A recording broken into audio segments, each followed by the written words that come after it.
প্রিয় ভিউয়ার্স, আসসালামু আলাইকুম। আশা করি সবাই ভালো আছেন।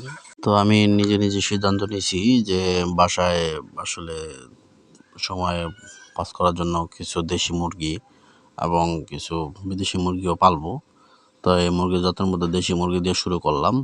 তো আপনারা দেখবেন এই ভিডিওগুলো পর্যায়ক্রমে একটার পর একটা ভিডিও আসবে। তো আমি আরও সামনে কিছু মানে মুরগি কালেক্ট করব। যেমন টাইগার মুরগি আছে, আরও টার্কি আছে, এগুলা কিছু মুরগি আমি কালেক্ট করব, আপনাদেরকে ভিডিওর মাধ্যমে দেখানোর চেষ্টা করব যে আমার বাসায় যে স্পেস মানে ফাঁকা আছে, তো সেই ফাঁকা জায়গার মধ্যে আমি আসলে মুরগিগুলো পালতে পারবো ইনশাল্লাহ।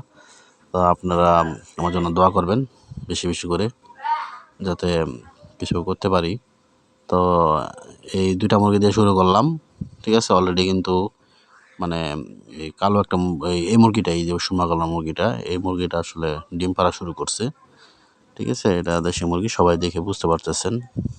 আর আরেকটা মুরগি আছে কালো মুরগি, সেটা ভিডিওতে দেখতে পাচ্ছেন, সেটাও সামনে মানে ডিম পারবে। তো আমি এখন ভিউয়ার্স আপনাদেরকে দেখাবো যে সোমা কালার মুরগিটা কিন্তু ডিম পারে অলরেডি। আমি আপনাদেরকে দেখাবো যে কোটির ভিতরে মানে মোবাইলে ভিডিও করতেছি, দেখেন ওই যে দেখেন, মাশাল্লাহ একটা ডিম কিন্তু পারছে। তো এরকমই মুরগিগুলো প্রতিদিন একটা করে ডিম পারতেছে। তো ভিউয়ার্স সবাই ভালো থাকবেন, সুস্থ থাকবেন, দেখাবো অন্য কোনো ভিডিও।